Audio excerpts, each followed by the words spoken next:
Tonton video ini sampai selesai agar Anda tidak gagal paham.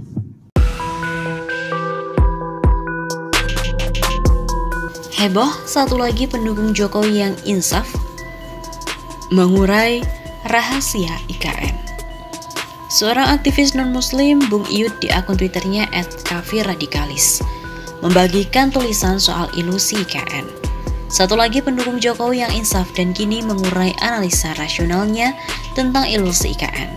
Begitu kata Bung Iyut. Berikut ini adalah tulisannya. Saya bersaksi IKN tidak tahu diri. Kamis yang lalu ketika mengunjungi lokasi ibu kota negara yang baru, Mas Imam menganjurkan via Karyanggau. Dari sana harus menyeberangi Teluk Balikpapan dengan feri selama 1,5 jam terlebih dahulu. Setelah mendarat di Penajam Pasar Utara, barulah menyusuri jalan darat menuju lokasi. Pulangnya nanti kita lewat Sepaku, masuk dari gerbang tol di Samboja dan langsung ke Samarinda.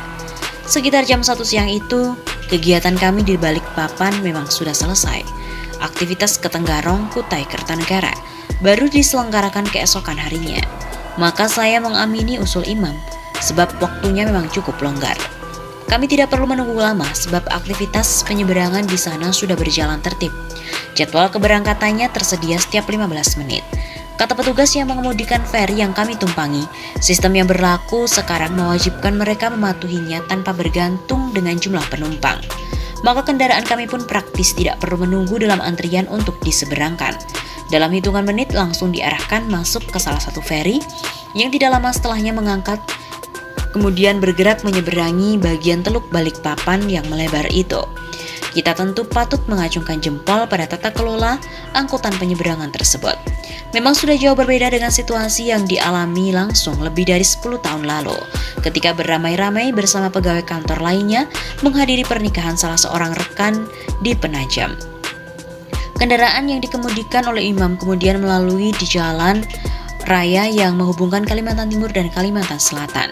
Sebelum berbelok ke jalan yang menuju lokasi ibu kota negara yang baru, sebagian membelah kawasan hutan tanaman industri. Sebagian lagi merupakan perkebunan sawit.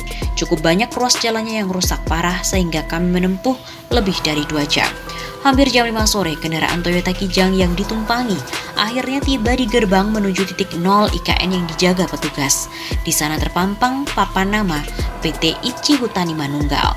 Bapak dari mana? Ini kawasan perusahaan, harus ada izin untuk memasukinya, kata petugas yang menyebut nama pengusaha Sukanto Tanoto sebagai pemilik. Kalau lahan milik keluarga Pak Prabowo yang sebelah sana, katanya kemudian ketika saya mempertanyakannya. Mungkin karena iba melihat kami yang telah menempuh perjalanan begitu panjang dan melelahkan. Setelah menghubungi atasannya melalui sambungan telepon, kendaraan yang dikemudikan Imam akhirnya diperkenankan masuk ke sana. Sesuai arah yang mereka tunjukkan, akhirnya kami menapaki kaki di titik 0 itu. Pada salah satu bagian lembah yang terletak di sisi jalan aksesnya, terdapat hamparan plaza yang melingkar.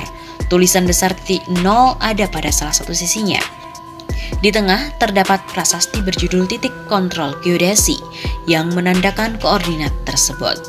Hari memang sudah senja, kami berempat sempat menyusuri sedikit lebih jauh ke pedalaman. Melalui jalan tanah yang tersedia, menyaksikan medan kawasan yang berbukit-bukit cukup ekstrim. Memang belum terlihat aktivitas yang seheboh perdebatan tentang ibu kota negara kontroversial itu. Padahal sebelum tiba di sana saya membayangkan kesibukan 24 jam yang sedang dilakukan untuk melaksanakan pekerjaan konstruksinya. Bersama saya turut seorang arsitek dan seorang planolog. Masing-masing terpana memandangi kawasan itu yang akhirnya serempak, saling bertanya tentang hal serupa. Bagaimana mungkin menangani medan yang begini sulit untuk membangun bagian kawasan inti ibu kota dalam waktu yang begitu singkat? Kita tahu Jokowi sudah mencanangkan penyelenggaraan upacara peringatan kemerdekaan Kita tahu Jokowi sudah mencanangkan penyelenggaraan upacara peringatan kemerdekaan tahun depan di sana. Juga memindahkan sebagian aktivitas pemerintahan di sana sebelum dia mengakhiri masa jabatan kedua dan terakhirnya. Lalu saya menimpali, tapi mengapa di gerbang masuk tadi masih terpampang nama perusahaan yang menguasai selama ini? Bukankah katanya IKN berdiri di atas tanah negara? Tentu sulit mengabaikan pikiran liar tentang hal yang sesungguhnya berlangsung di balik pembangunan IKN Impossible yang hingga kini terus-menerus digadang pengikutnya. Maka saya bersaksi cita-cita itu bakal maha sulit diwujudkan, juga bergumam dalam hati.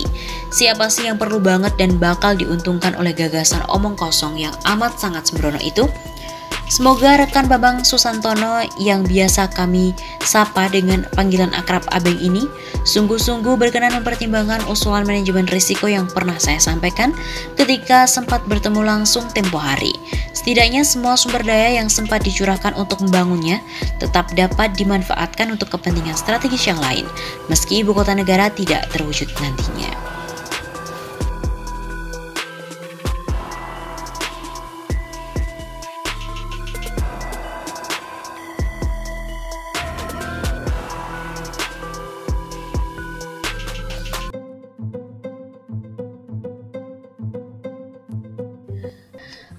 Petisi tolak IKN tembus 10.000 dukungan, inisiator petisi akan bersurat ke Presiden untuk batalkan pindah IKN. Pak Presiden, 2022-2024 bukan waktunya memindahkan ibu kota negara. Inisiator petisi dukung suara rakyat, Pak Presiden 2022-2024 bukan waktunya memindahkan ibu kota, akan bersurat ke Presiden Joko Widodo usai memperoleh 10.000 lebih dukungan tanda tangan dari masyarakat.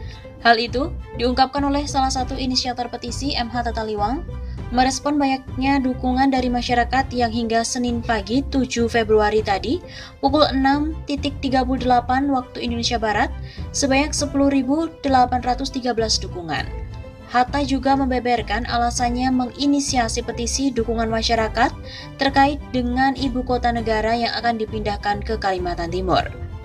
Dari berbagai masukan yang saya baca maupun yang saya dengar tentang pertama, sejarah geopolitik itu letaknya mudah sekali dipersepsi oleh asing karena itu dekat dengan Selat Internasional, Selat Malaka itu dari geopolitik nggak aman. Ujar Hatta kepada kantor berita politik RMOL pada Minggu 6 Februari.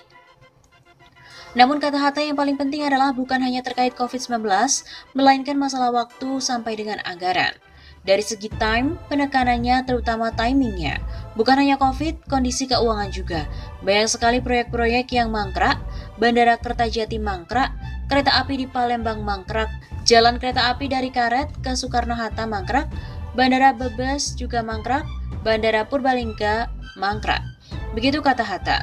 Padahal menurut Hatta, jika ingin pemerintahan pusat dipindah, bisa mencari alternatif lain yang jaraknya terjangkau dari Jakarta.